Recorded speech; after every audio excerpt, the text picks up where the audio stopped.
Hanuman as you gaze at the tip of the nose. Dobu karki ube hateli korvarli maile bheli. Next asana is Pachimatanasana.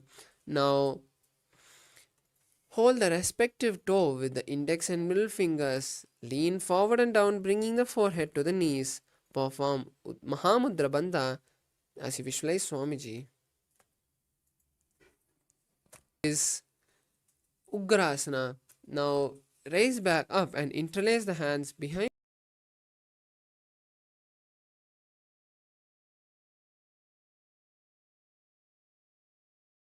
the neck. Lean forward and down, bringing the forehead to the knees and place the elbow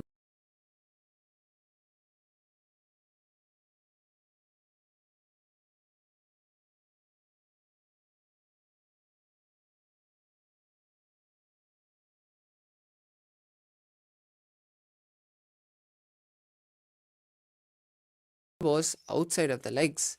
Visualize Kali in your inner space and hold the new japa Mahā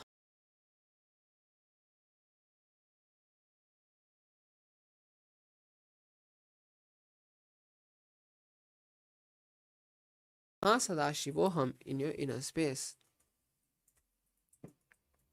Swapanibhyam dridham dhritva janubari shironyasete. Next asana is Marichi Asana. Now keep the legs, both the legs stretched forward and bring one leg towards the perineum with the knees upward. Interlace, wrap your legs and interlace your hands behind the back. Bring leaning forward and placing the forehead on the knee of the stretched leg. Visualize the sage Marichi and perform Mahamudra Bandha. उत्तानपादं क्रौञ्चं च मरीचिं वीरभद्रकं नटराजं त्रिकोणं च सुप्ताङ्गुष्ठप्रसारणे. Next asana is Mahamudrasana. Now rest the knee, raise knee on the mat and hold the stretched leg with both the hands. Bring your forehead to the knees and perform Mahamudra.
Rasana as you visualize Swamiji. महामुद्रां प्रवक्ष्यामि तन्त्रेऽस्मिन् मम वल्लभे.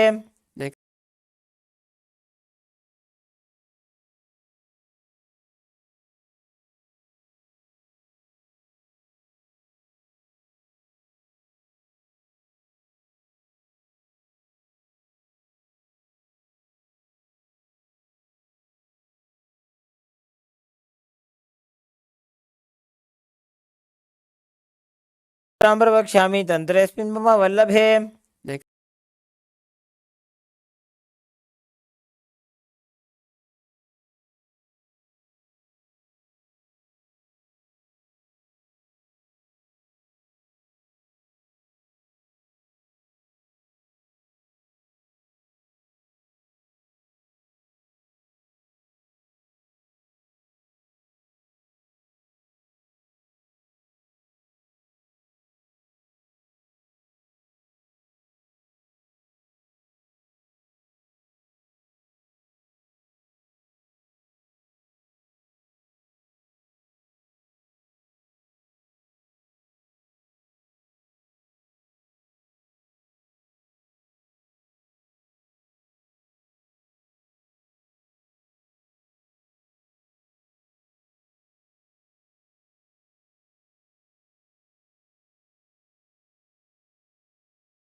Paramashivoham. Om Nithyananda Paramashivoham. Om Nithyananda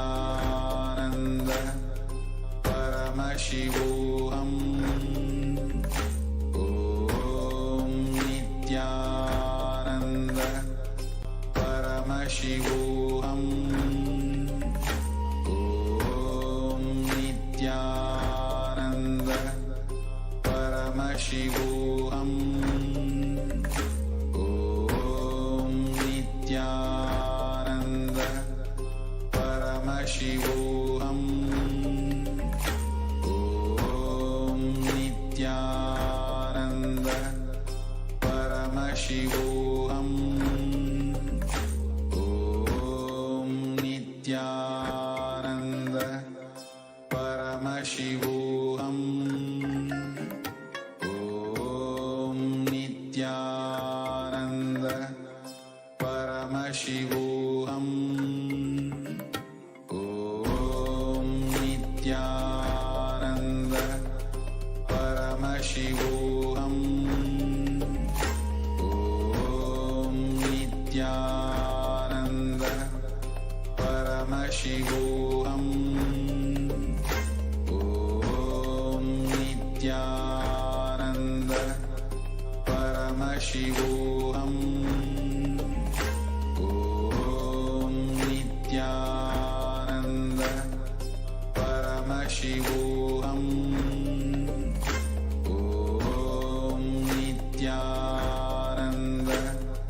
Paramashivoham.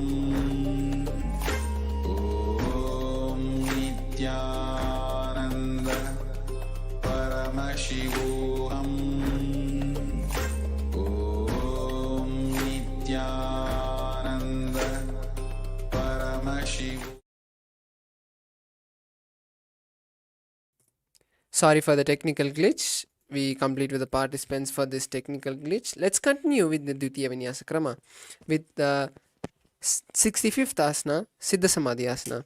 Now, bring the soles of the feet together and place your hands under the shins. Lean forward and place the forehead on the mat as you visualize Lord Surya.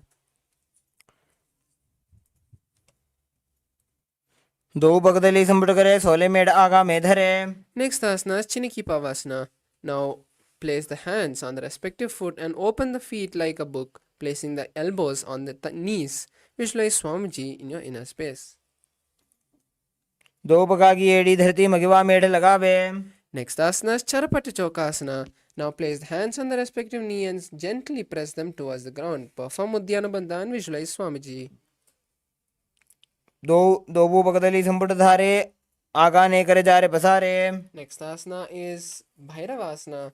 Now lift the feet off the ground, placing the toes on the ground with the heels raised up. Place the hands on the respective knees in Bindu Mudra and visualize Lord Kalabhairava. गुल्फो संपीड्य जान्योन्यम व्युत्क्रमेणोत्थितं शनैः.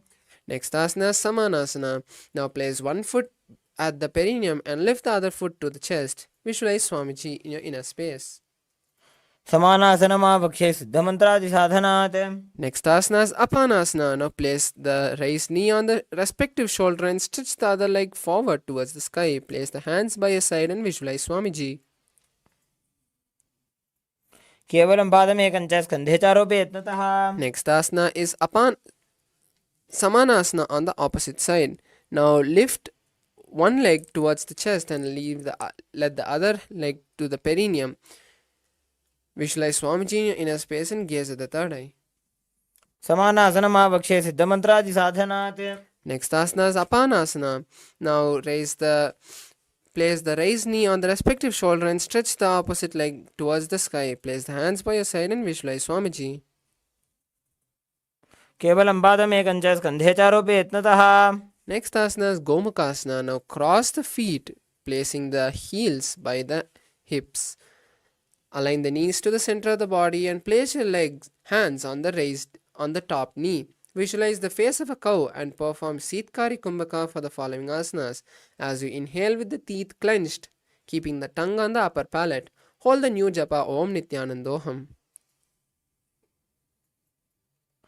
सव्ये दक्षिणगुल्फं तु पृष्ठपार्श्वे नियोजयेत्. Next asana is Anusuyasana. From Gomakasana, hold the opposite big toes with index middle fingers as you perform Udyana Bandha and visualize Rishika Anusuya. दक्षिण कोण नीचे उठाने, बाहों ताकि ऊपर आने. Next asana is Anusuyasana 2. Now interlace the fingers behind the back and lean forward and down, placing the nose on the ground. Visualize Rishika Anusuya. जीमणा गोदा की संधि, उपरिटा वागोड़ा की संधि. Next asana is Garudasana 2. Now sit on the ground with one heel pressed on the perineum and the other foot flat on the ground with the knee raised up. Place the hands on respective knees and visualize Lord Garuda. डाबो पग मोड़ी AD माहिलो गुल्फमूल द्वार नीचे दे. Next asana is Garuda, which is Naradasana. Now sit on the heel which was touching the perineum and interlace your hands behind the back, twisting outside of the raised knee. Visualize Sage Narada. पिष्टिज वाम पगदली केरी, भूपरिता ही लगा बेफेरी. Next asana is Matsya Pitakasana. Now place the heel which was under the perineum on the opposite thigh and hold the raised legs, respective hand, and with the other hand hold the shin on the raised leg. Visualize Matsya, the fish avatar of Lord Vishnu. वामेन वामांगुष्ठं तु गृहीतं मत्स्य पीठकम्. Next asana is Gomakasana on the opposite side. Perform Gomakasana and visualize a cow in your inner space. सव्ये दक्षिणगुल्फं तु पृष्ठपार्श्वे नियोजयेत्. दक्षिणे अपि तथा सव्यं गोमुखं गोमुखं यथा. Next asana is Anusuyasana 2. Anusuyasana. Now hold the opposite big toes as you continue to visualize yourself as Rishika Anusuya. दक्षिण कोण नीचे उठाने, बाहों ताकि ऊपर आने. Next asana is Anusuyasana 2. Now interlace the hands behind the back and lean forward, bringing the nose to the ground. Visualize yourself as Rishika Anusuya. जीमणा गोदा की संधि, उपरिटा वागोड़ा की संधि. Next asana is Garudasana 2. Now place one heel by the perineum and raise the opposite leg towards the chest with the foot flat on the ground. Place the hands on the respective knee as you visualize Lord Garuda. डाबो पग मोड़ी AD माहिलो गुल्फमूल द्वार नीचे दे. Next asana is Naradasana on the opposite side. Now sit on the heel which was touching the perineum and interlace the hands behind the neck, turning outside of the raised knee. Visualize the sage Narada. पिष्टिज वाम पगदली केरी, भूपरिता ही लगा बेफेरी. Next asana is Matsya Pitakasana.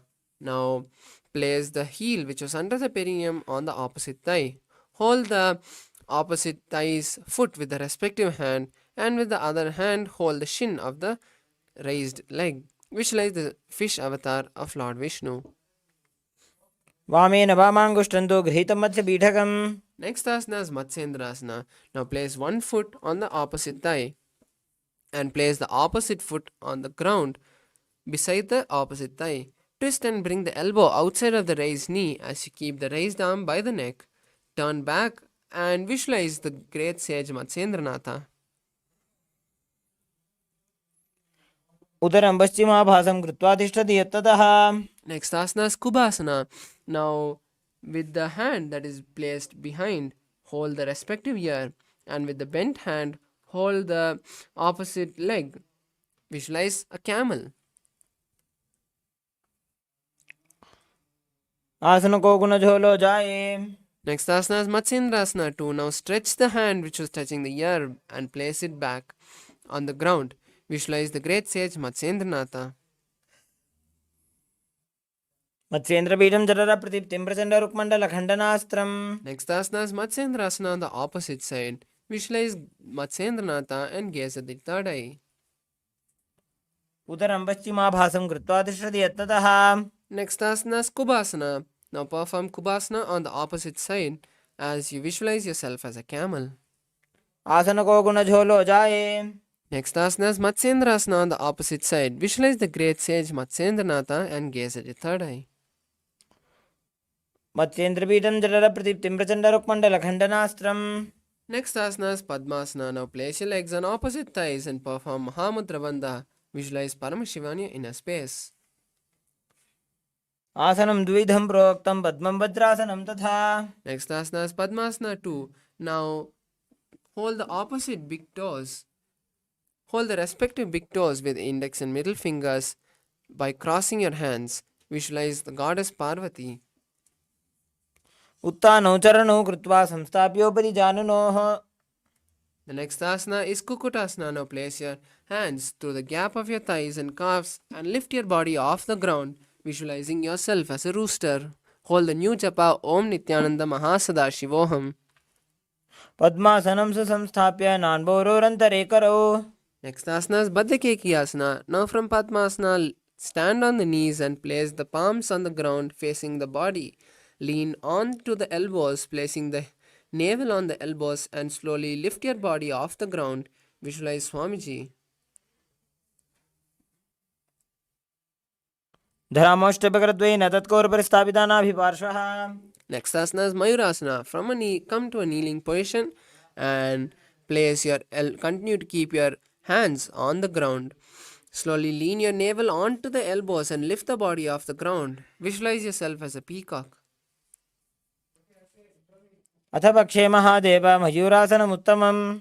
Next asana is Makarasana. Now lie on the belly with the hands interlaced behind the head and the toes pointed outwards. Visualize yourself as a crocodile. अध्यासचेते हृदयं निधाय भूमौ च पादौ च प्रसार्यमानौ शिरश्च धृत्वा करदण्डयुग्मे देहाग्निकारं मकरासनं दत्. Next asana is Shalabhasana. Now place your hands by the chest and lift the legs off the ground. Visualize yourself as a locust. अध्यासचेते करयुग्मवक्षो भूमिवष्टभ्यकरयोः स्थलाभ्याम्. Next asana is Ushtrasana. Now hold on to the respective legs and pull them down to the sides of your hip. Visualize yourself as a camel. अध्यासचेते पदयुग्मव्यस्तं पृष्ठे निधायापि धृतं कराभ्याम्. Next asana is Dhanurasana. Now from Ushtrasana, raise the legs and hips simultaneously up towards your head as you visualize yourself as Lord Shiva's bow. प्रसार्य पादौ भीदण्डरूपौ करौ च पृष्ठे धृतपादयुग्मम्. Next asana is Bhagasana. Now keep your heels flat on the ground and sit on top of the heels. Place your hands on the respective thighs as you visualize Swamiji in your inner space. उल्टा मोड़ी पावदो ऐसे बहुरो जुगति करे एक ऐसे. Next asana is Gohyasana. Now place your forearms on the ground and interlace the fingers. Place your crown in between of the forearms and walk your feet forward, lifting your legs off the ground. Balance with your knees bent and visualize Swamiji.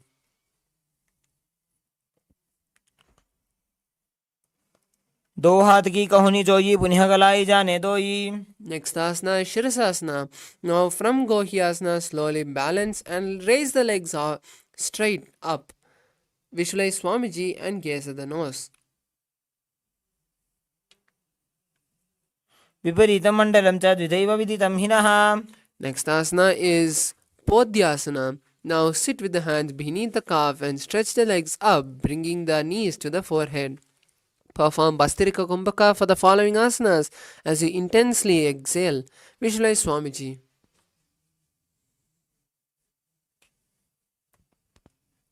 दो हाथ पग बाहर आने घोड़ा तरे का घसीठाने. Next asana is Parigasana. Now relax your legs and then slowly lift them into a 45-degree angle. Keep your hands crossed behind your back, holding the opposite shoulders. Visualize yourself as a mace.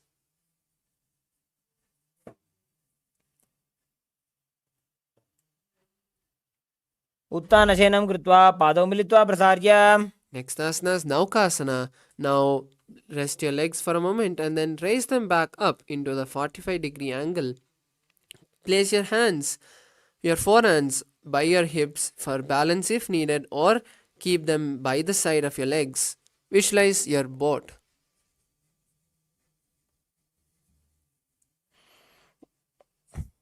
उत्तानशयनं कुर्पराभ्यां भूमिं वष्टभ्य हस्तौ नितम्बं निधाय Next asana is Rudrasana. Now sit with the heels of the feet together. Scoop the hands under the feet and bring the legs to the chest. Visualize yourself as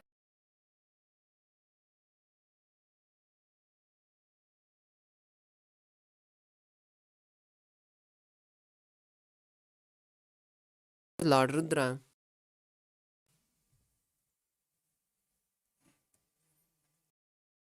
अगदली संपूटकरी हाथस्य पक ऊंचाई. Next asana is Utmukha Pitasana 2. Now lay on the back with the feet flat on the ground. Place the palms down with the fingers touching the back of the heel. Lift the hips up and visualize Swamiji in your inner space. ऊर्ध्वे च जानूनि कृत्वा शबित्वोर्ध्वमुखं तथा. The last asana for the Pratama Vinyasa Krama is Shavasana. Now lie on the back with your hands by your side with the palms facing upwards. Completely relax your body and visualize Swamiji liberating you. Visualize, see the Kundalini coming from the root center to the spine to the crown in Shakti Chalana Mudra. उत्तानं शववद्भूमौ शयनं तु शवासनं शवासनं श्रान्तिहरं चित्तविश्रान्तिकारकम्.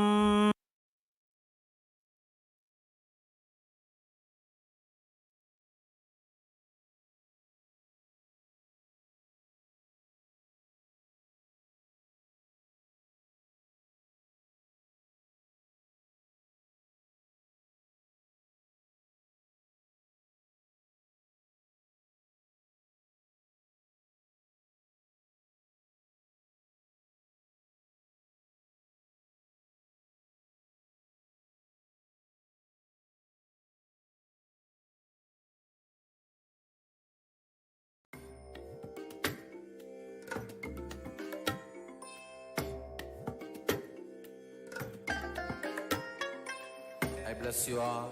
Let you all.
Now slowly come back to your body.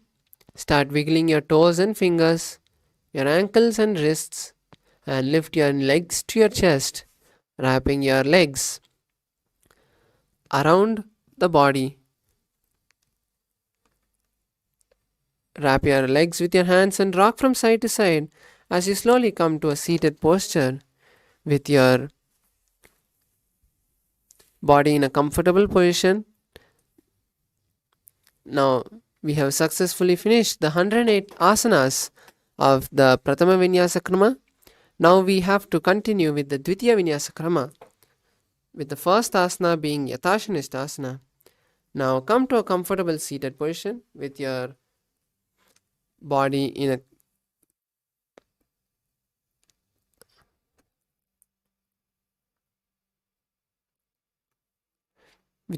a comfortable position. Place your hands in Bindu Mudra, which is touching your fingers, your index and thumbs together in Bindu Mudra. Visualize Swamiji in your inner space. Start performing the Samana Kumbhaka for the following asanas, which is inhaling, holding the breath, visualizing the intense fire, and exhaling.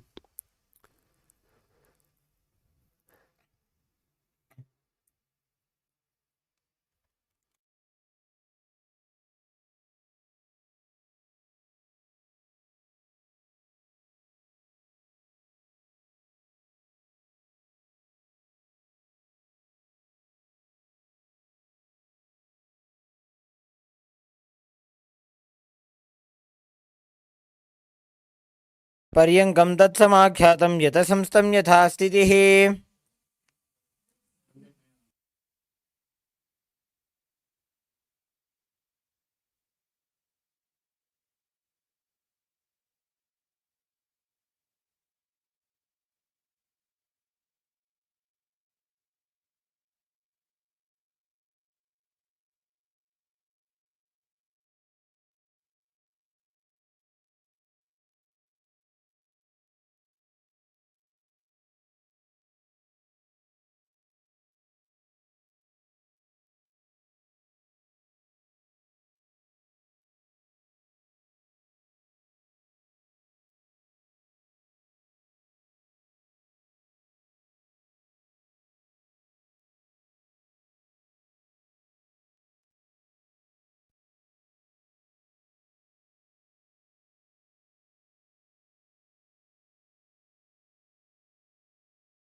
The next asana is Samasana. Now sit in a cross-legged position with your hands in Bindu Mudra. Visualize Swamiji in your inner space and continue to perform Samana Kumbhaka. इदानीं गर्भिणीनां योगाभ्यासो यथा लघु.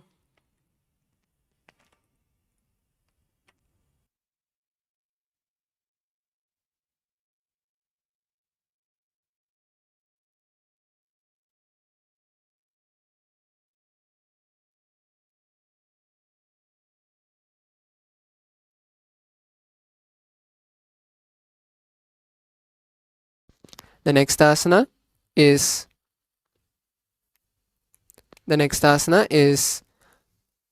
Muktasana. Now continue to maintain the same position as you place your palms on the respective knee.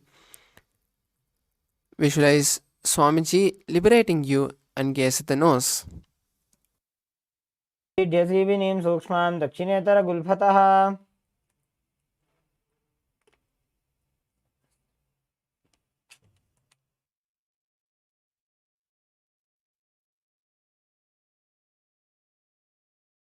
The next asana is Siddhasana. Now maintain the same position as Muktasana and switch the gaze to the third eye.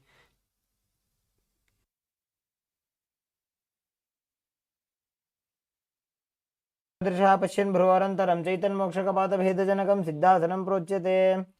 The next asana is Siddhyasana. Now from Siddhasana, switch the gaze to the ground in front of you and visualize Swamiji in your inner space. नैजङ्गपरद वामचरण वामपादकेडीजानो सीवनिमदितासु कोठानो. Next asana is Rudrasana. The next asana is Rudrasana 2. Now maintain the same position as you rotate your hands on the top of your knees into Bindu Mudra. Gaze at your third eye and visualize Lord Rudra. वामचरण पर दक्षिण राखे एक जुगति ऐसे विधि राखे. Next asana is Santadunasana. Now maintain the same position and switch the gaze to your nose. Visualize you're unshakable. आसन की one मन की चन चलता meet. Next asana is Siddhasana 2. Now maintain the same position and cup your palms into a lotus and place it in front of your navel. Visualize Swamiji. ऋजुकाय समासीना सिद्धासनमुदीरितम्. Next asana is Bandha Yoni Asana. Now visualize that you have the power to create as you perform the Shanmukhi Mudra. Lock your mouth with the little and ring finger. Close your nose with the middle finger. Close your eyes with the index finger and the ears with the thumbs. यत्र मध्ये महादेव बन्धयोन्यासने शृणु. Next asana is Virasana. Now place one foot on the thigh and the other foot onto the opposite thigh. Touch the thumbs and index in Bindu Mudra and visualize the space of bravery. एकं पादमथैकस्मिन् विन्यस्योरुणि संस्थितः इतरस्मिन् स्तथा चोरुं वीरासनमुदीरितम्. Next asana is Valmikasana. Now maintain the same posture as you gaze at the third eye and visualize the great sage Valmiki. दावा पग की पगदली पुनिएडी है जोय. Next asana is Joni Mudrasana. Now maintain the same posture as you switch the gaze to the nose and visualize the Yoni Mandala. वाम पाद की पगदली जाहि माहिली कोरे. The next asana is Yoni Asana. Maintain the same posture as you switch the gaze to the third eye. Visualize the Yoni Mandala.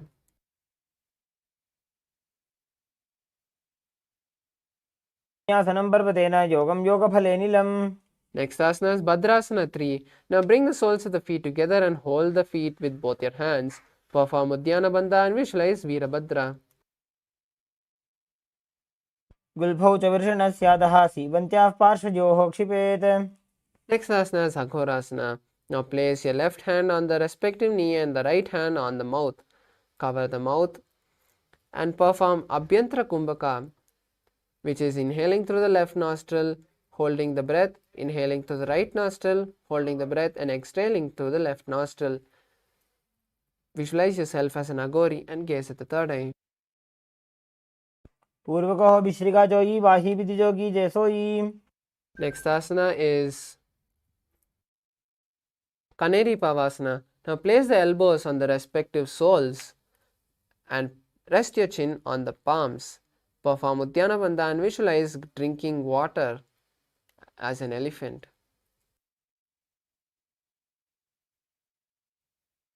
वालीपाव आसन कक्ष्यो है जैसे Yahoo में जाने विधि तैसे. Next asana is Parasana. Now sit with knees raised and place the arms between the thighs and calves. Interlace the fingers in front and lift the feet off the mat. Visualize Swamiji. ततोर्ध्वम्रे च येत् वायुं मृदुनिश्वास संयुतम्. Next asana is Gopi Chandasana. Now bring the soles together and hold the feet from above with both the hands. Lift the feet to the chest and rest the chin on the toes. Perform Rechaka Kumbhaka for the following asanas, which is inhaling, holding and exhaling completely, holding your lungs empty and inhaling again. Visualize yourself as a king.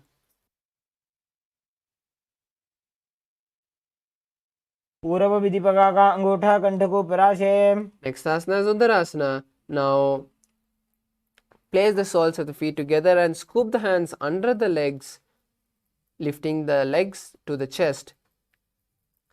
Rest your chin on the soles as you visualize your body free from any disease. तो पगदली संपुटटाने उभय हस्त करी उरद हिताने. Next asana is Vishishtasana. From Uttarasana, lift the legs towards the face and place the legs in front of your face as you visualize yourself excelling in everything. दो पगदली जोड़ी संपुट करे. The next asana is Bhujasana.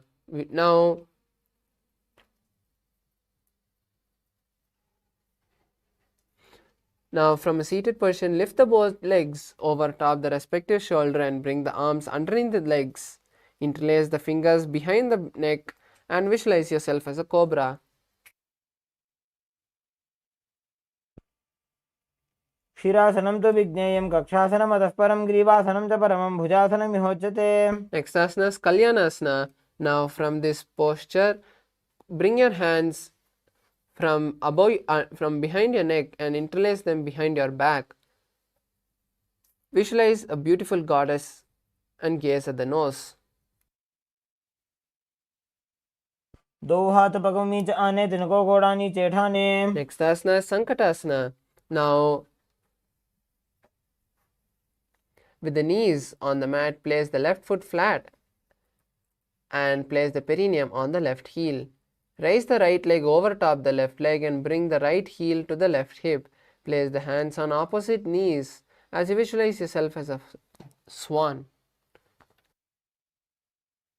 पादं चितेर्मूलं संन्यस्य धरणीतले. Next asana is Dhenukasana. Now slide the leg which is under the perineum and place it beside the hip. Perform Uddiyana Bandha and start performing Ujjayi Kumbhaka, which is inhaling and exhaling, making an ocean-like sound. Visualize a cow in your inner space.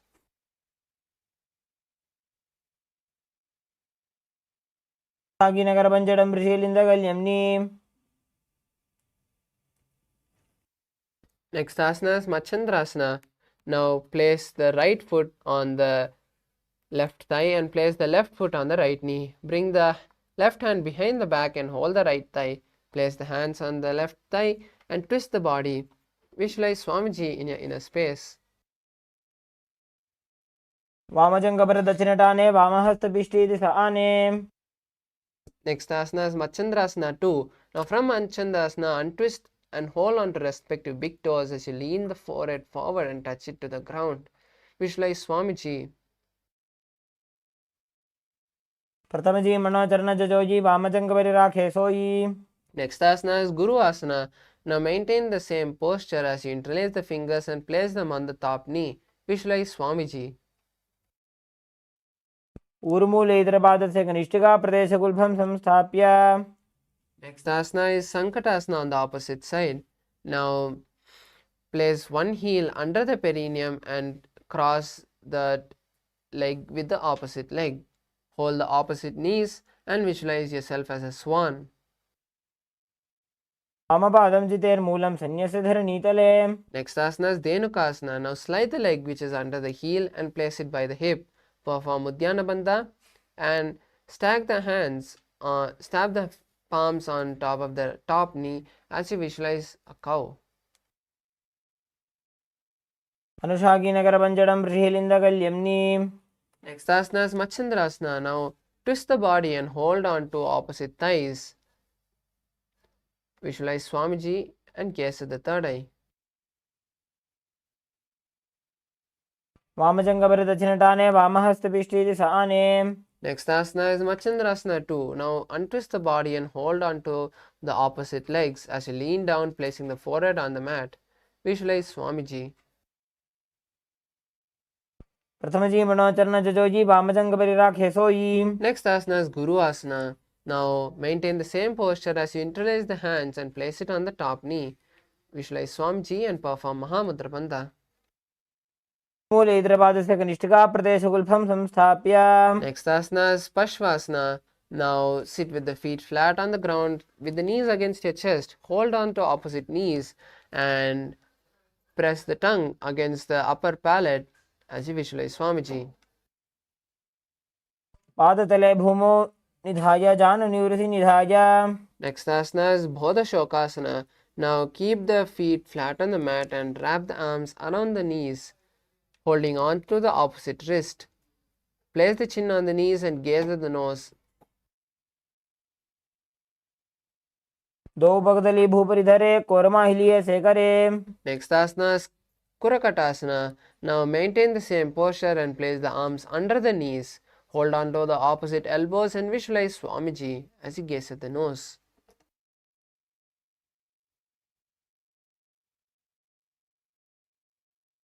Next asana is Sumati asana.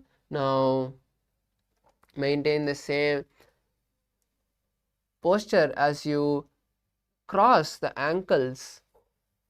Visualize the great sage Sumati and gaze at the nose. मूलद्वारी धरती पर ठाने डावा पग परिदच आने. Next asana is Dandasana. Now extend the feet out and raise the arms above the head. Interlace the fingers with the wrist facing outwards and perform Mahamudra Bandha as you visualize Swamiji.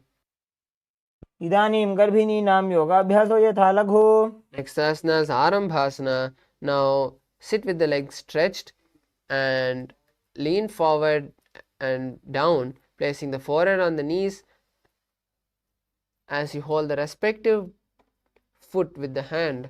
Visualize Swamiji.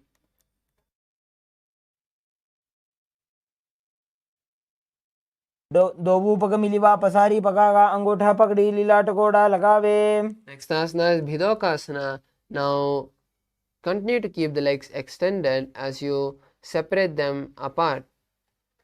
Bring the shoulders down and wrap the hands around the legs, holding the soles as you bring the forehead to the ground. Visualize Swamiji and gaze at the third eye. प्रथम बेसी दो पा पसारी कुछ को उर्त को कोरडो डारे. Next asana is Jalandhari Pavasana. Now extend both the hands out under the heels with the palms facing forward. Place the forehead behind the heels and visualize Swamiji gazing at the nose. दो एड़ी में लिखे दीजिए हाथ पसारी. Next asana is Urdhva Pachimatanasana. Now sit with the legs extended and place one leg above the neck, behind the neck. Lean forward and down, holding the stretched leg with both the hands as you visualize Swamiji.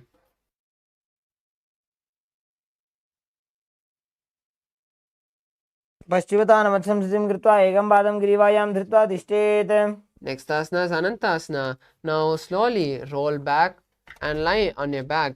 Continue to keep the leg behind your neck and hold the leg which is behind the neck with the opposite hand. Visualize you are the eternal one as you gaze at the nose. उत्तानशयनी एकैकं by ग्रीवायां विन्यस्य. Next asana is Ankushasana. Now from Anantasana, rest on the elbow of the hand holding the foot. Perform Pratyahara Kumbhaka, which is seeing the prana go from the root center to the crown center. Gaze at the nose. उत्तानशयित एकैकं पादं ग्रीवायां कुर्वन्.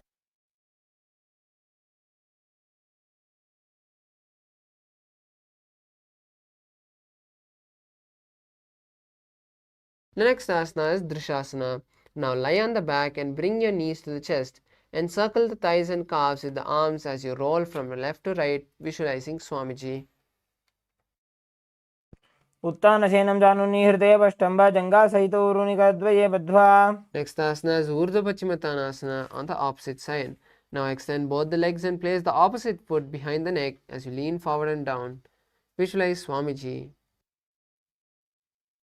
पश्चिमतानवत्संस्थितिं कृत्वा एकं पादं ग्रीवायां धृत्वा तिष्ठेत्.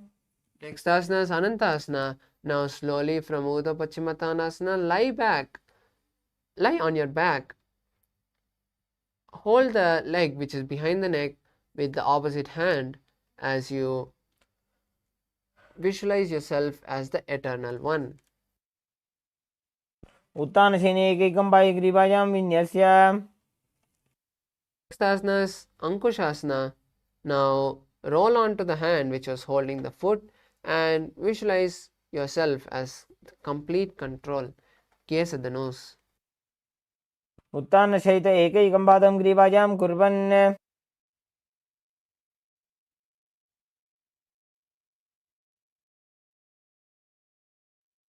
Asana is Yoga Nidrasana. Now lay on the back and place one leg at a time behind your neck. Visualize Swamiji and gaze at the nose. पादाभ्यां वेष्टयेत् कण्ठं हस्ताभ्यां पृष्ठबन्धनम्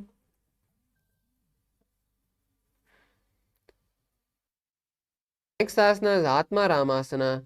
Now, while laying on the back, raise the legs towards the head and wrap the hands around the leg, interlacing the fingers behind the neck. Visualize Lord Vishnu blessing and gaze at the nose.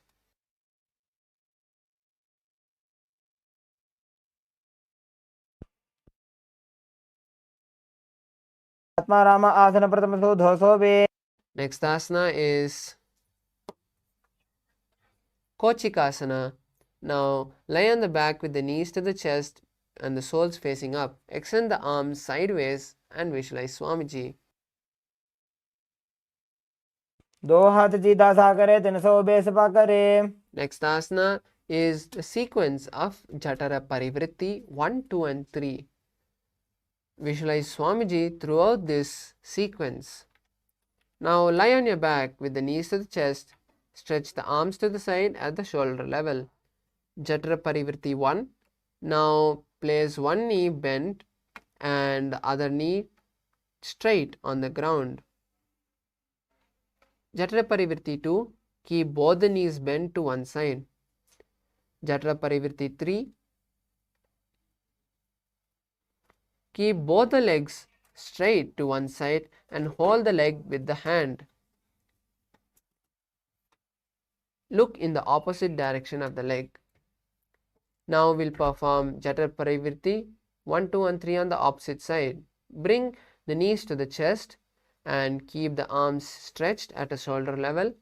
For Jatara Parivritti 1, bend one knee to the ground and keep the other leg straight. Jatara Parivritti 2, keep both the legs knees bent to one side, and for Jatara Parivritti 3, straighten to one side and hold the legs with the hand. Gaze at the opposite side. परिवृत्ति कुक्ष भागे त्रिधा हि परिकीर्तितः बद्धकोणं सुप्तकोणं ऊर्ध्वकोणमथापि च. Next asana is Dvipada. Now lie on the back and bend the knees, holding the feet on flat on the ground. Hold the ankles and keep the hips lifted up. Gaze at the nose and visualize you're a bridge. क्रियायुतं द्वन्द्वपीठ सर्वबलप्रदम्. Next asana is Paryankasana. Now lie on the back and place the feet flat on the mat. Bring the arms over the head and place the hands flat on the mat as well, with the fingers pointing towards the feet. Lift the entire body off the ground as you visualize yourself as a stone furniture. उत्तानशयनमस्तदलाभ्यां भूमिं वष्टभ्यः पादतलाभ्यां भूमिं धृत्वा. Next asana is Shotanasana. Now lie on your back and bring the knees to the chest. Hold the shoulders with the respective hand and move the hips in a circular motion. Visualize yourself as a playful dog. शुभशरीरं संस्थाप्य जानुनी सम्मील्य नाभोवाञ्जीय. Next asana is Viparita Karani. Now lie on your back and raise the hips and legs up towards the sky.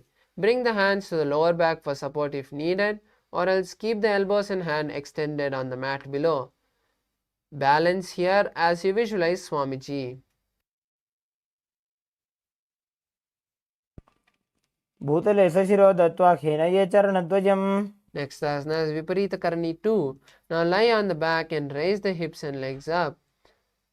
Like in Viparita Karani 1, just stop the circular motion of your legs and visualize Swamiji.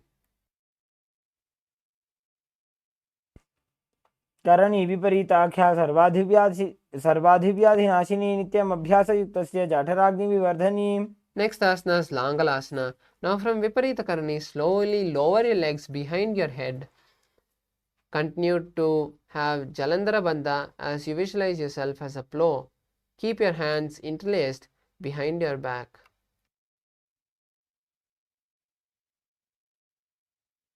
प्रकाशने स्थित्वा नासिका प्रदेशे भूमौ पादपृष्ठे स्थाप्य. Asana is Shaita Paschimottanasana.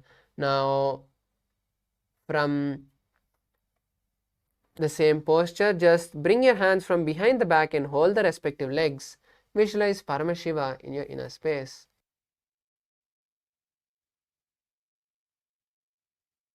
तानं शयित्वात् कुर्वीत शयितपश्चिमतानकम्.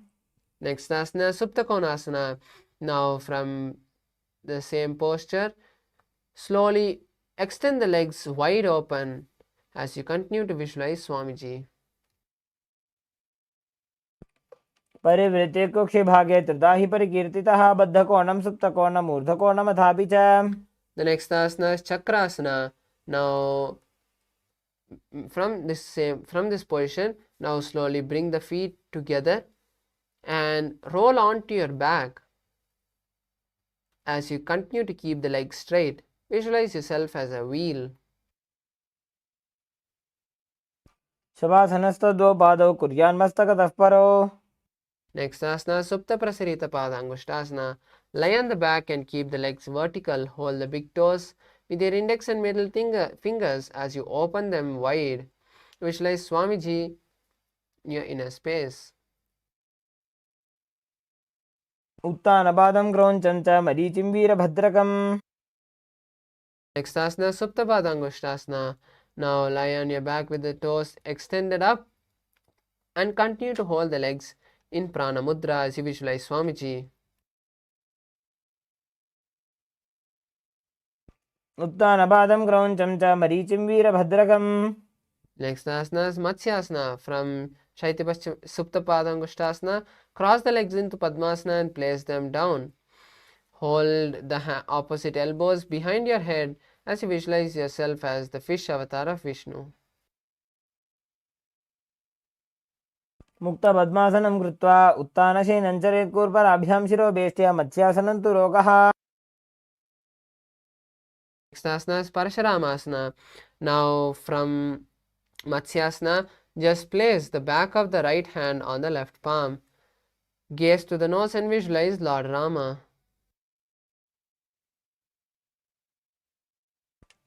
प्रथमकरे पद्मासन आचे सूधो सोवे भूपरिपाचे. Next asana, Sarvangasana. Now while laying on the back in Padmasana, lift the hips up, keeping the legs up. Keep the hands supporting the hips with the elbows on the floor and tuck the chin to the chest as you visualize Swamiji and gaze at the nose. अथवा क्षेत्रसंक्षेपात् सर्वाङ्गासनम् उत्तमम्.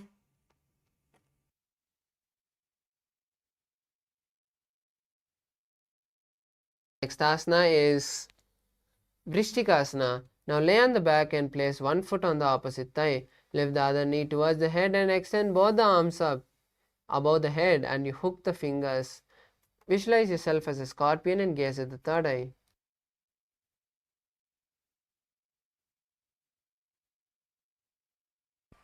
प्रथमशयन सूधो शीर्षकेशिकी सन्धि सुदाखे. Next asana is Vrishtikasana on the opposite side. Now switch the position of your feet and maintain the same posture as you visualize yourself as a scorpion. प्रथमशयन सूधो शीर्षकेशिकी सन्धि सुदाखे. The next asana is Vrishabhadakshepasana.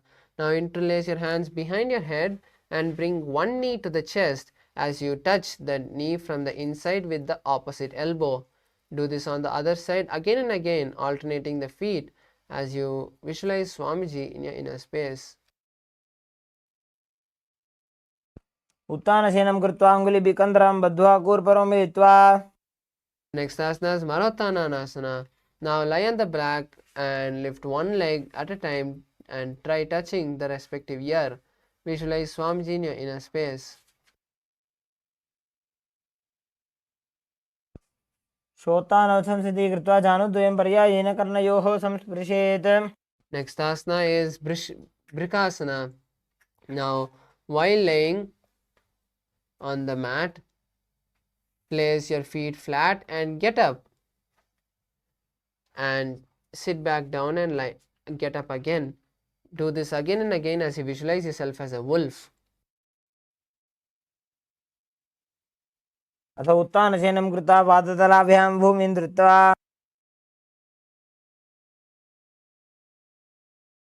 The next asana is Luthasana. Now lay on your back and quickly throw the legs above as you completely roll over. Finish in a prone portion and repeat this again and again as you visualize Swamiji. उत्तानछेनं पादौ शिरौ लङ्घ्य भूमौ स्थापयित्वा The next asana is Saratasana. Now continue to lie on your belly as you keep your hands by the shoulder. Contract your lip and make a flute-like sound as you visualize yourself as a chariot. निब्जं शयनं कृत्वा नाभिं भूमौ निधाय Next asana is Dehalyulangasana. Now come to a plank position and start jumping your feet between the palms and backwards again and again. Repeat this again and again as you visualize yourself gone beyond the body and mind.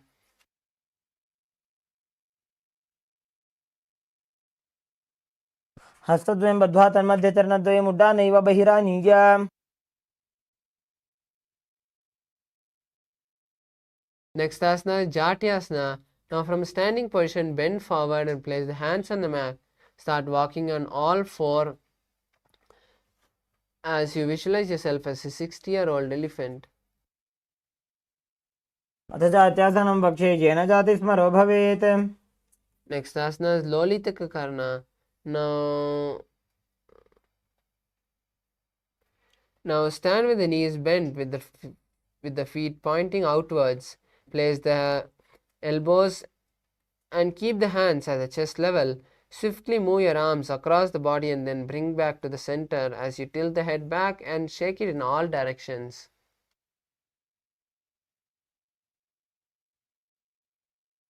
The next asana is Sarapasana. Now, if you have a rope, tie your feet, or else don't need to tie your feet. Just keep your hands by your side and stand tall.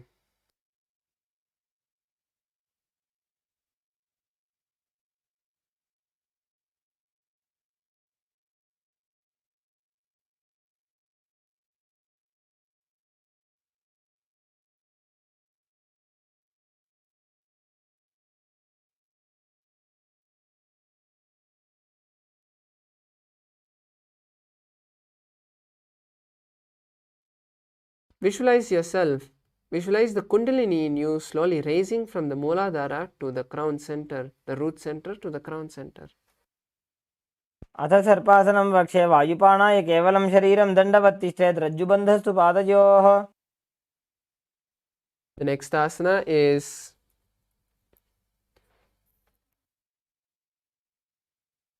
Ushtrasadhanasana. Now stand tall and lean forward. Place the back of your palms on the mat and step on your fingers from the front. Start walking front and back in your mat as you visualize yourself as a camel. मुष्टिकनिष्ठिकाप्रदेशेन भूमौ निधाय उपरिपादतले संस्थाप्य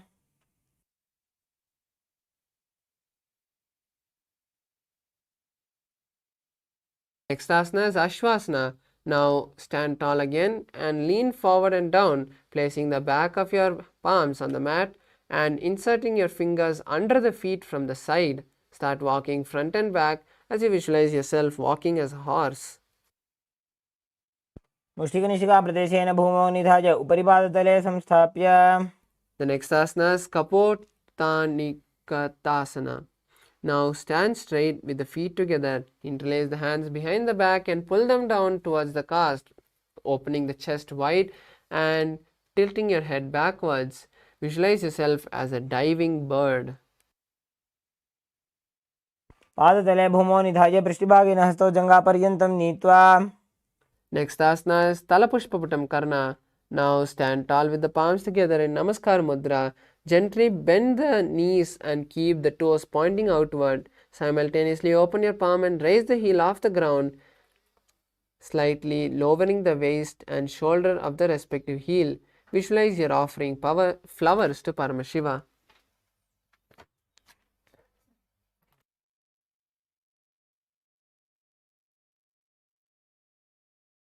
Next asana is Khadgasana.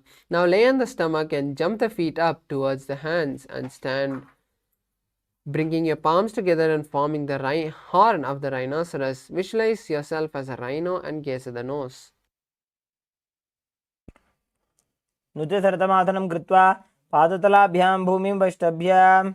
Next asana is Uttanottanam. Now sit all the way down and stand up again and again. Visualize yourself as Swamiji and gaze to the nose. पुनः पुनः उत्थातव्यम् अस्थितव्यम् इति उत्थानोत्थानं भवति. The next asana is Musalasana. Now stand up and raise the arm over the head and jump repeatedly. Visualize yourself as a mace. सरलं स्थित्वा ऊर्ध्वं बाहु नजेत् वारं वारम् उड्डानं कृत्वा.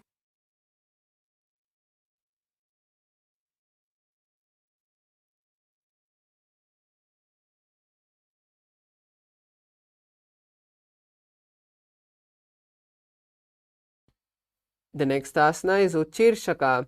Now from a standing position, pull the sole of one foot towards your belly. With the other leg, sit down and stand up. Alternate on both sides as you visualize Swamiji in your inner space. Gaze to the nose.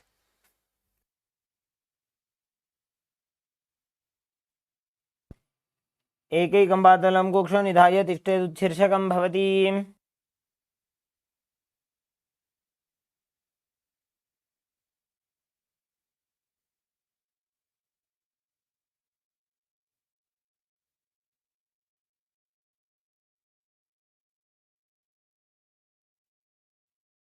The next is the Parshvachanukarana.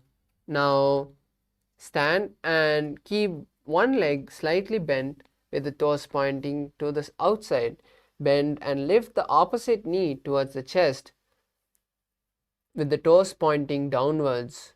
Now keep the arm holding the knee with the hand pointing outward and the hand and the fingers closed into a fist. Let the opposite hand hang down on top of the opposite thigh with the wrist twisted and the fingers pointing towards the body.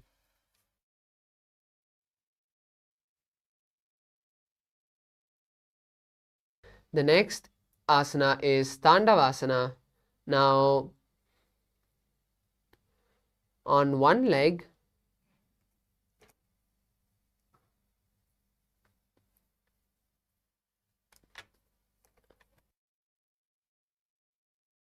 now stand tall and extend one leg forward and keep it straight.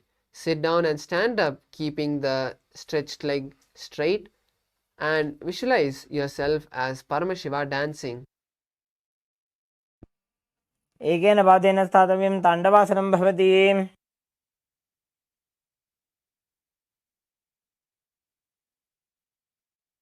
The next asana is Brahmanasana. Now place your left foot on the inner thigh of the right leg. Stand erect on the mat like a rod and keep your hands by the side as you visualize yourself being blessed by Lord Brahma. ब्राह्मणासनमाभक्ष्य यत्कृत्वा ब्राह्मणो भवेत्. Next asana is Garudasana 3. Now stand tall and wrap the left leg over and around the right knee. Tuck the left toes on the opposite side of the right calf as you simultaneously cross the left arm over the right. Bring the palms together and visualize yourself as Lord Garuda. उत्थानकूर्मपीठं च संहस्गारुडमेव च. Next asana is Ekapadasana. Now stand straight on the right leg and place the left foot on the opposite thigh. Keep the hands relaxed by the knee as you visualize Swamiji in your inner space. रक्षाङ्घ्रिं वामपादस्य जङ्घोपरि निधाय च. Next asana is Dhruvasana. Now stand on the right leg and hold the big toes of the left foot and straighten them out to the side. Rotate your body quickly on the standing leg as you visualize yourself as the pole star. एकेन हस्तेन दण्डरूपस्य एकस्य पादस्य अग्रं धृत्वा. Next asana is Trivikramasana. Now stand on the right leg and place the left leg behind the neck. Sit down and stand up as you visualize Lord Vishnu taking 3 steps. ग्रीवायां पादं संस्थाप्य स्थातव्यम् उत्थातव्यं त्रिविक्रमासनं भवति.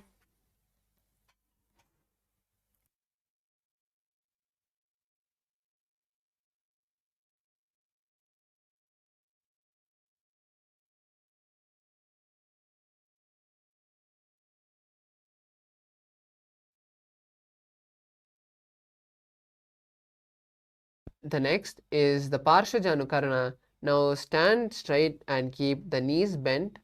Lift one knee towards the chest and hold the knee with the respective hand, clenching the fingers into a fist. Place the opposite hand on the respective thigh with the fingers pointing towards the body.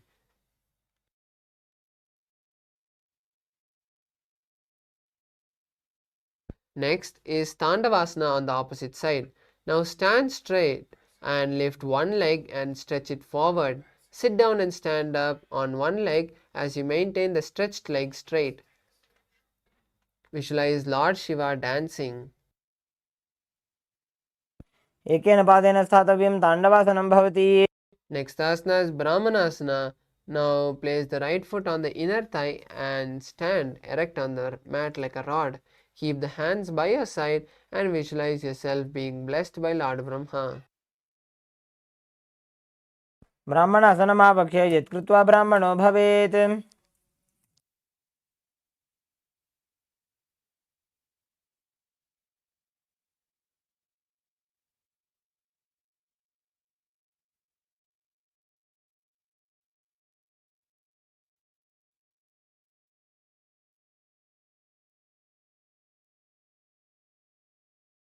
The next asana is Garudasana 3. Now stand tall and wrap the right leg over and around the left knee.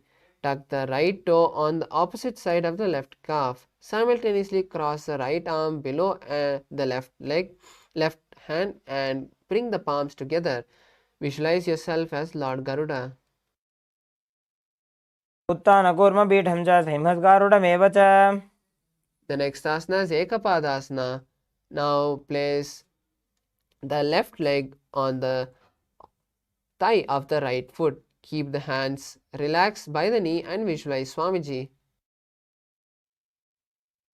दक्षाङ्घ्रिं वामपादस्य जङ्घोपरि निधाय च. Next asana is Dhruvasana. Now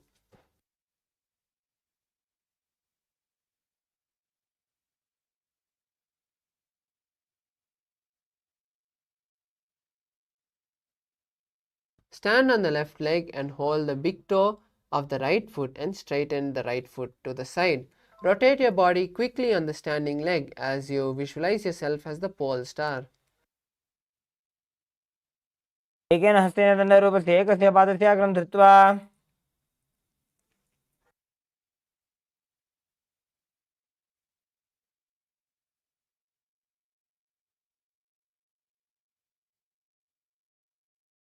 The next asana is Trivikramasana. Now stand on the right leg and place the left foot behind the neck. Stand tall and sit down as you visualize Lord Vishnu taking 3 steps. एकेन पादेन स्थातव्यम् उत्थातव्यम्. The next asana is Samanakakarana. Now stand with the feet close together and the toes pointed out. Keep both the hands by the side and be stable.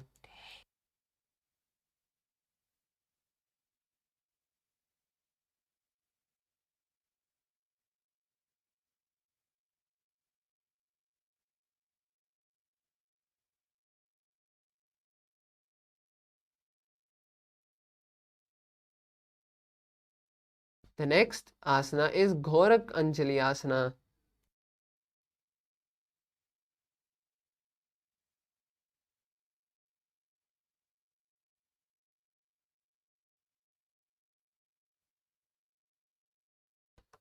Now stand tall and then squat down, bringing both the hands underneath the knees. Make a finger lock and sit in a squatting position with the finger lock touching the navel. Visualize the great sage Goraknatha as you start performing Jiva Chala Kumbhaka, which is inhaling, visualizing the prana spread throughout the body and exhaling. perform this kumbhaka for the following asanas. प्रथम ही बो होए बाहुरी नीच पुनि होवे. Next asana is Kanchi asana. Now insert the hand between the thighs and calves and wrap them around. Squat down and hold the hands behind as you keep the chest straight. Visualize Swamiji in your inner space. ऊर्मध्याधस्थो निवेश्य नितम्बं धृत्वा पादतलाभ्यां भूमिं वष्टभ्य.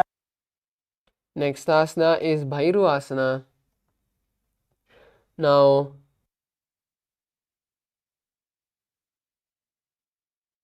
bring the feet and sit in a squatting posture with the heels touching the perineum. Hold the hands at the back and sit upright. Gaze at the nose and visualize Kala Bhairava. दो ऊपक की थलिया की माहिली core मिलाई फना पानी उकड़ मोड़ वैसे. Next asana is Varahasana. Now squat on the ground with the feet together and toes apart. Bring your elbows close to the head and bend your hands behind the back, placing your palms together with the fingers pointing down. Gaze at the nose and visualize Varaha, the boar avatar of Lord Vishnu. पाकतली की माहिली core मिलाई फना पानी उकड़ वैसे. Next asana is Pripithasana. Now stand tall and slowly lower your hips to the knee level. Place your hands by the side of your knees and touch the mat or hold the big toe of the respective leg. Visualize Swamiji. पार्श्वद्वये सम्मील्य स्थित्वा नितम्बं जानुप्रदेश आनीय. Next asana is Bakasana. Now place your hands on the mat with the fingers wide apart.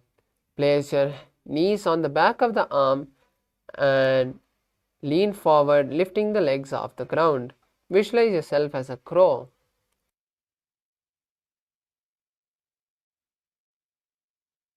हस्ताभ्यामवनिमवष्टभ्य.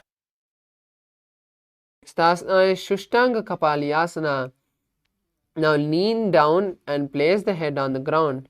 Spread the palms and fingers wide apart as you slowly walk your legs and stack the hips on top of the shoulders. Lift the legs off the ground and lock your legs into Padmasana. Visualize Swamiji and gaze at the nose.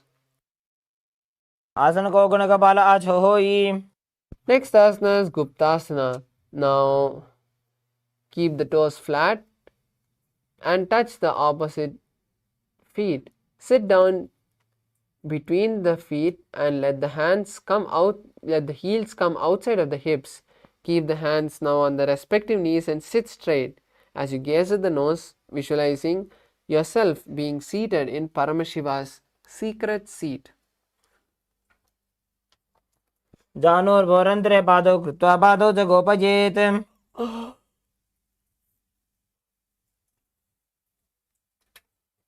Next asana is Vrikshasana 2.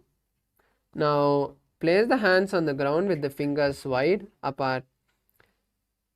Lift your body up into a handstand and balance there as you visualize yourself as a tree. सप्तचक्रक्षालनाय वृक्षासनविशेषकान्. Next asana is Shibhuasana. Maintain the same position as you just switch the gaze to the third eye and visualize Swamiji in your inner space. दो पग जोड़ी माही Gulf मिलाए.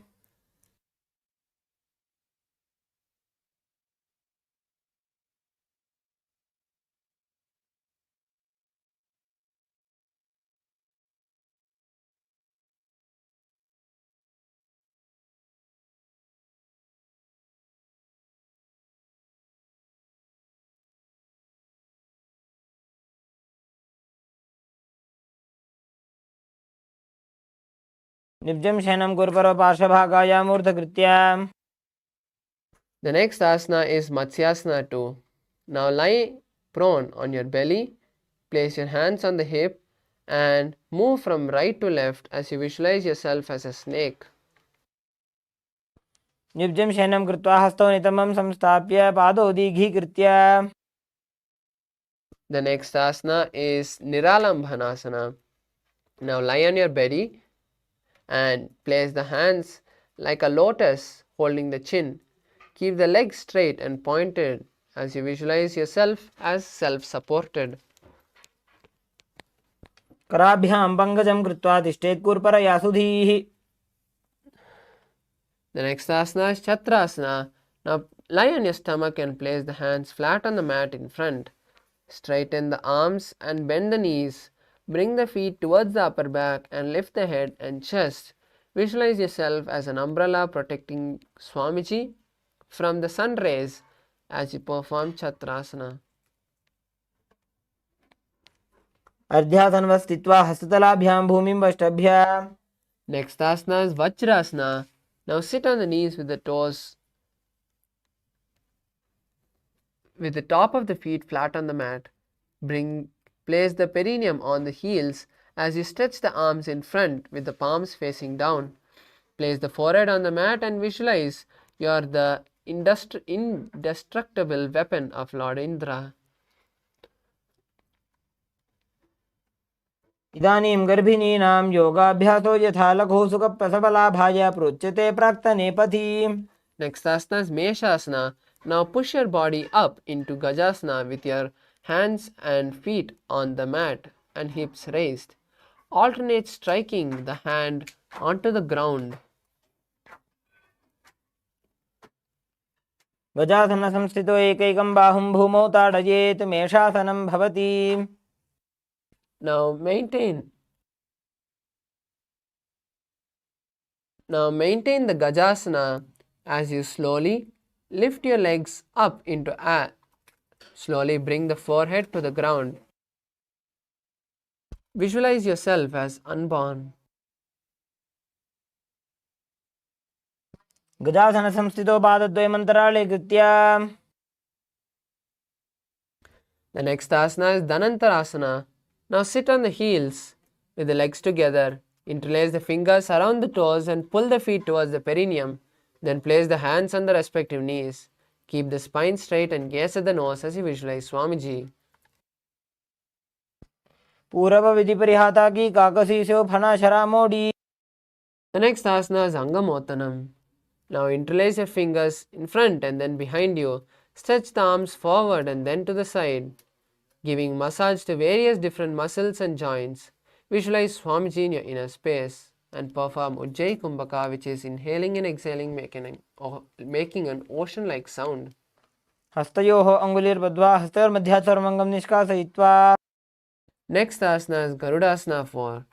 Now sit on your heels in Vajrasana.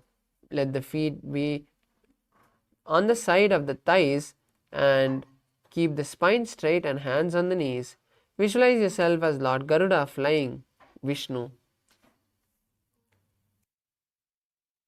जङ्गोरुभ्यां धरां पीड्य स्थिरकायो द्विजानुना जानुपरिकरद्वन्द्व गरुडासनमुच्यते. The next asana is Ananda Mandirasana. Now sit with the legs folded and the toes pointing backwards. Keep the knees wide in front and place the front of the buttocks on the ground. Gaze to the third eye and visualize residing in a blissful temple. अथ वक्षे वीरनाथ आनन्दमन्दिरासनं यत्कृत्वा अमरो धीरो भवत्येवेह साधकः.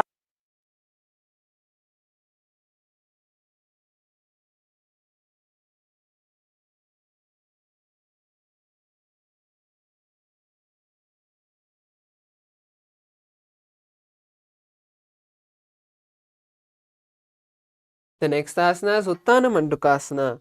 The next asana is Mandukasana 2. Now sit with the knees wide and the feet overlapping on the ankle. Place the hands under the knees and gaze to the nose as you perform Uddiyana Bandha and visualize yourself as a frog. पृष्ठं सम्पीड्य गुल्फाभ्यां जान्वङ्गे सबलयाकृतिः हस्तोपादतले क्षिप्तो मण्डूकं पाददोषहृत्. The next asana is Narasimhasana. Now keep your toes on the mat and heels together under the perineum. Keep the palms on the ground and let the thumbs touch.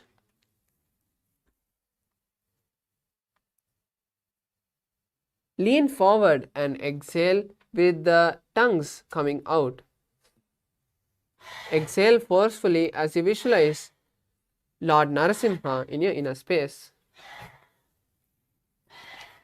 दोवो फणा बाणी होए वैसे AD Mailer गुदानी वैसे समशरीरनी काट हरावे NASA अग्र दृष्टि को ल्यावे.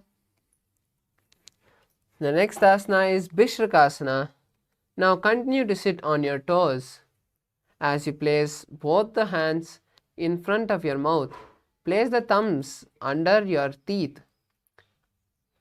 As you perform the Bhishraka Kumbhaka, which is inhaling through your left nostril and exhaling through your mouth, visualize Durga in your inner space. दो बगांगी एडी जोई गोड़ा फनोवान पुनि होई.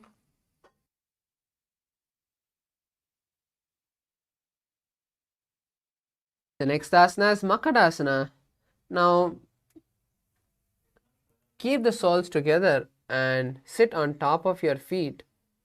Place the heels and bend the elbows, bringing the fingers to the chest as you scratch your body, imitating a monkey. Visualize yourself as a playful monkey and gaze to the third eye. दो बगदली संपुट आने तिनकी पिष्टि भूमि पर इटाने. The next asana is Vajrashankarasana. Now squat on the toes with your feet together and lift the knees off the floor. Hold the elbows behind the back as you gaze to the nose and visualize yourself as a diamond.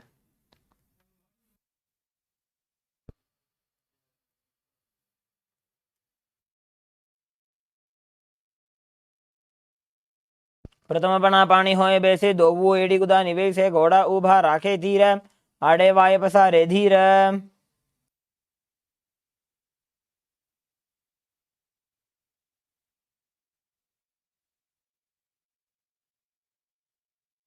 The next asana is Kanchanasana.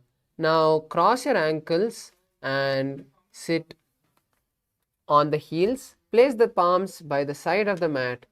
Visualize yourself having perfect health as you perform the Uddiyana Bandha, which is pulling the stomach in and up and gazing at the nose. खञ्जनासनमावक्ष्ये जित्कृत्वा सुस्थिरो भवेत्. The next asana is Kurmasana. Now, with the toes flat, cross the feet on the ankles and place the perineum on the heels. Keep the knees wide and on the floor as you rest the hands on the respective knee. Visualize yourself as a tortoise. गुल्फौ च वृषणस्याधो व्युत्क्रमेण समाहितौ ऋजुकायुशिरो ग्रीवं कूर्मासनमितीरितम्.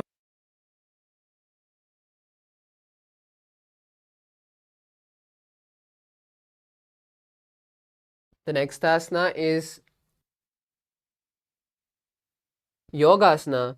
Now with the toes flat, cross the feet and place the perineum on the heels. Gaze to the nose and visualize Swamiji as you continue to perform the Ujjayi Kumbhaka. गुदं नियम्य गुल्फाभ्यां व्युत्क्रमेण समाहितः योगासनं भवेदेतदिति योगविदो विदुः. Next asana is Vijogasana. Now stand on the knees and cross the ankles behind the feet near the opposite knee. Hold the calves with the finger and insert the thumb. Hold the feet with the thumbs outside and the fingers inside. Gaze at the third eye and visualize oneness with your Guru.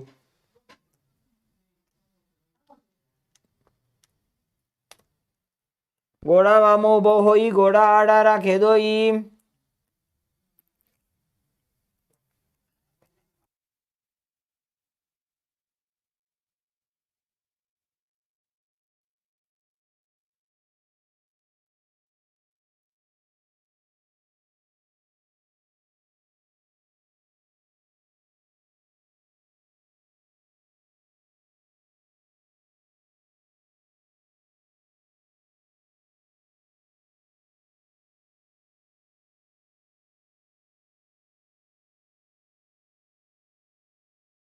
Next asana is Ushtrasana 2. Now, in a kneeling position, bend backwards and hold the ankles with the hand. Keep the arms straight and push the hips forward and tilt the head behind. Visualize yourself as a camel and continue to perform Ujjayi Kumbhaka. मेरुदण्डग्रन्थिदाढ्य संविपादयिषुप्पुमान्. Next asana is Jatyasana with the heels together and hands on the sole of the feet. Slowly bring the elbows down to the mat and place the back of the head on the mat. Visualize yourself as a blooming lotus and gaze at the nose. दो एड़ी संपुट करे सोले मूलद्वार इधर इधर है. Then the next asana is Viratasana. Now slowly lean down and place the back on the mat. Do this again and again as you visualize Swamiji in your inner space.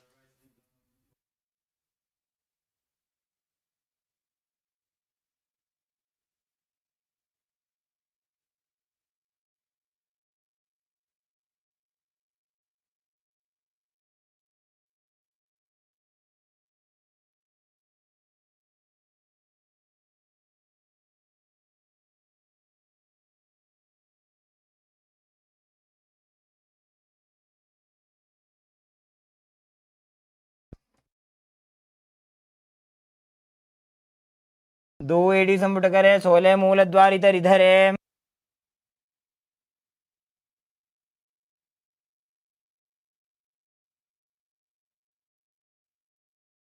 The next asana is Kapotasana. Now from Viratasana, raise the hips higher and bring the forearms on the mat. Place the back of the head on the mat and hold the heels. Bring your head between the feet as you visualize yourself as a beautiful dove flying.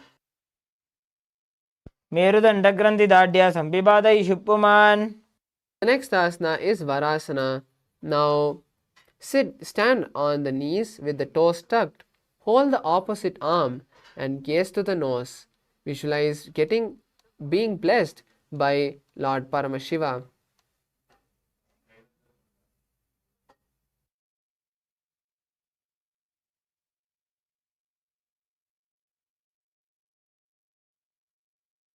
अनुनि भूमौ संस्थाप्य हस्ताभ्यां बाहु परस्परं धृत्वा.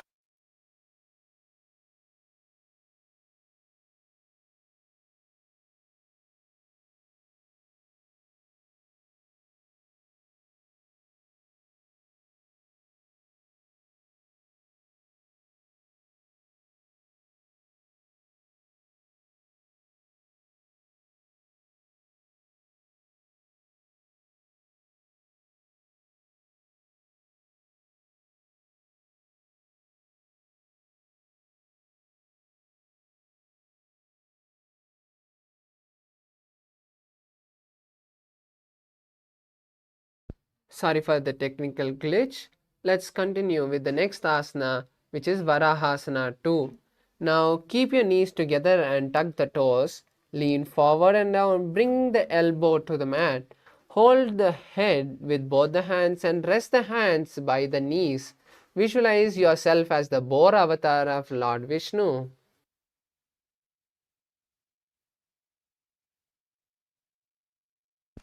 सूर्यं चन्द्रं भेदनानि आसनानि निकद्यते कूर्परौ भूमौ स्थापयित्वा. The next asana is Mundasana. This is an inverted asana, so we request the participants to take support of the wall. Now